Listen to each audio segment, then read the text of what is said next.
Welcome back to The Local Show, a service of Gettys Federal Savings and Loan and Safe Harbor Wills and Trusts. The Local Show, featuring conversations with business owners, employees, and local business leaders about their successes, challenges, and reasons for doing business right here in Central New York. The Local Show, locally produced by Zoey Advertising. Now, here are your hosts, Tom and Steve. Welcome in, ladies and gentlemen. You're back at it with Tom and Steve on The Local Show. We certainly appreciate you taking your time in this new year and spending weekend time with us. You're probably not out mowing the lawn at this point. Well, I don't know. Things warmed up. Maybe the grass grew a little bit, Tom. My lawn guy called me and said, are you going to re-sign the contract? I hadn't received it via email, and I said, I'm going to do it again because our lawn was patchy, for the longest time, and it kept burning in certain areas.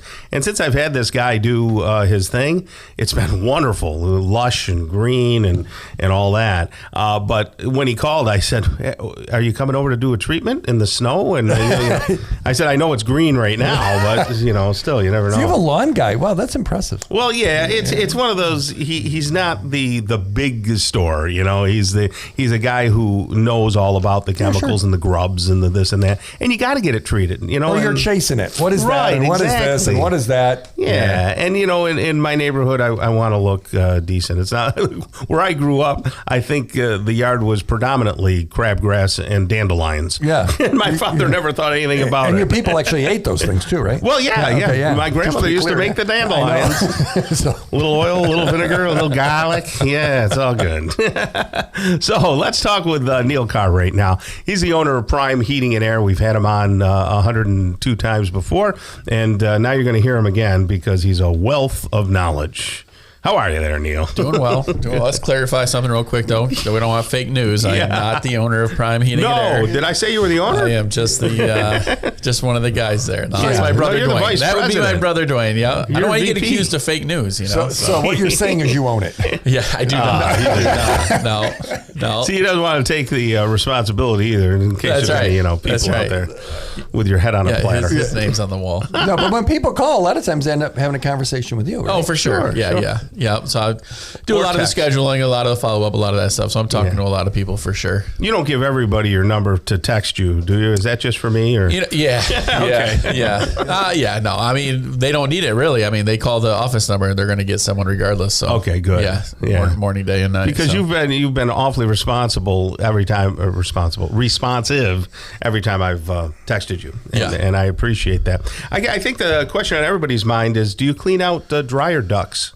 All right. Yeah, we do get that occasionally. I mean, we have in the past. I mean, it's not a big part of our business. No. Obviously, it's not something that we spend a lot of time on. But is that kind of ducting something you guys are into? Not really. I mean, there used to be there was a company, the Wizard, Mr. Event Wizard, or whatever. Yeah, I do remember that. Specifically for that. Right. But you guys are like, we'll help you with that.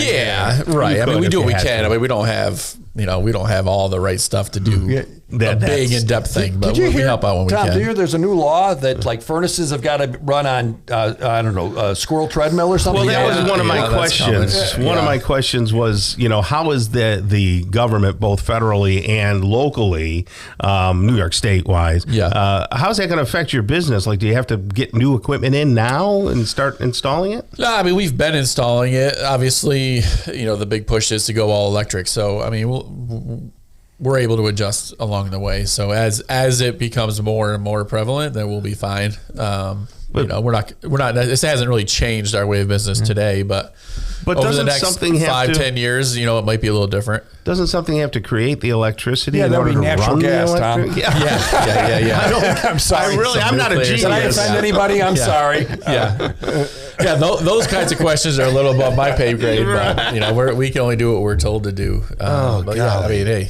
a different administration in 4 years may do something different. Right. Who knows? So we'll see. It's something you obviously got to pay attention to. You got to plan for it, but it's not right now. It's not something we have to change our business model to accommodate right now. But if something breaks, are we good, or is COVID still in the weeds of supply chain and all that stuff? No, we're good on equipment. I mean, as people are looking to replace, obviously we've already started doing this, but we're going to give them options for electric heat pumps and high efficient stuff and all that anyway. So we're giving people those options now. as they begin to look at replacements, just because it's great technology and it is super efficient. So we're going to continue to do that, and we'll put them in as people want them, and then we'll just kind of go from there.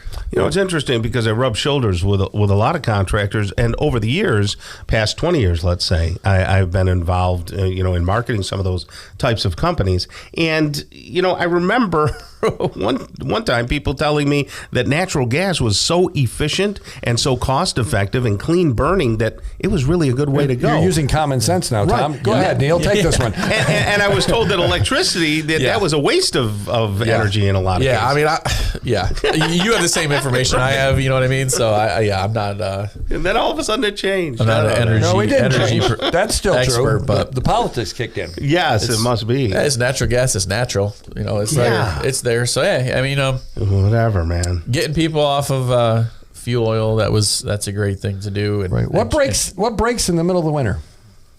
I mean, everything can, usually, obviously we've kind of had a break here, like you said, with the temperatures and things, but when we were having those single digit temperatures, it's a lot of, you're going to see a lot of blower motors, heat exchanger issues, maybe stuff tripping out on high limit because they've been running nonstop type things. So some overheating. Honestly, the biggest thing with a lot of the furnace breakdowns is ductwork. Is the ductwork in the house adequate?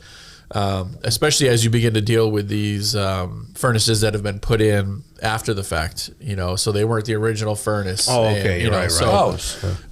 Heating, a furnace put in because it was it's a great furnace and it's going to be great, but maybe sometimes they didn't take into account the amount of return and how big the return venting is. Is that common? You do see it. Yeah, you see it. I mean, we try to look at that stuff and size accordingly and let people know, hey, we can do this, but we're gonna have to adjust some of this ductwork stuff, or hey, you're having these issues because either you closed off too many of your supplies or your returns, or Gotcha. So ductwork is big. Having proper airflow in the middle of the winter when it's cold and things running nonstop is definitely important. Is that for like price or efficiency or both? Like because the cost of all the fuels have gone way up. Yeah, right. So it's more for the protection of the equipment. It's not overheating. Okay. Anytime things start to overheat, you're going to have premature breakdown in components. So keeping your filter changed, keeping your returns wide open and clean, and getting good airflow is definitely important this time of year. What do you say to people who walk into these big box stores and they see the display of all the digital thermostats and they think that's going to solve their problems for energy efficiency and everything? I mean, they help a little bit, sure, but basically when it comes to a thermostat, it's just it's convenience, it's out of aesthetics, I like this is cool. It's just a switch, that kind of thing, right? Yeah. Really, at the end of the day, it's still turning the furnace to come on, telling the furnace to come on and off. Yeah.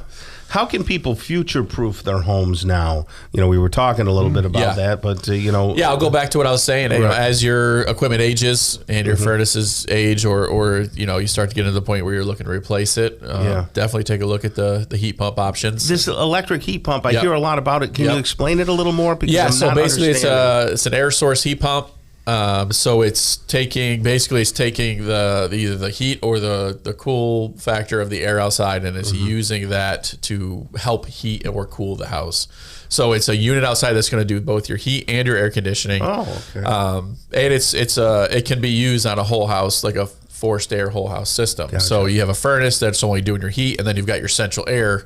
The heat pump is doing everything out of one unit outside. Very interesting. And you can install those no problem. Yep. And you have the you can retrofit those. Yep. You can keep your furnace for now, and you can retrofit the heat pump onto it. You can use that a majority of the time and just have the furnace as a backup to kind of begin making your way towards that. You didn't rave about your reviews, but I will. Online Prime Heating, if you look, you guys have a great reputation. Yeah, we always thank our customers, appreciate the feedback and the good things they have to say about us. Even the ones that don't always say the greatest things about us, we appreciate the feedback. It's going to help us improve. Great.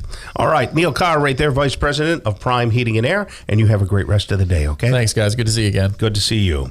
We'll have conversations coming up in hour number 2 with Jennifer Covert. She is the Executive Director of North Area Meals on Wheels. George Powers, my favorite guy, coming in, owner of accounting, Powers Accounting and Business Services. Sheila Ostrom will stop by, owner of Senior Home Care and Alzheimer's Solutions. And then Tim Shore, the co-owner and brewer of Buried Acorn Brewing Company. Stick around. Hour number 2 of The Local Show coming up real soon.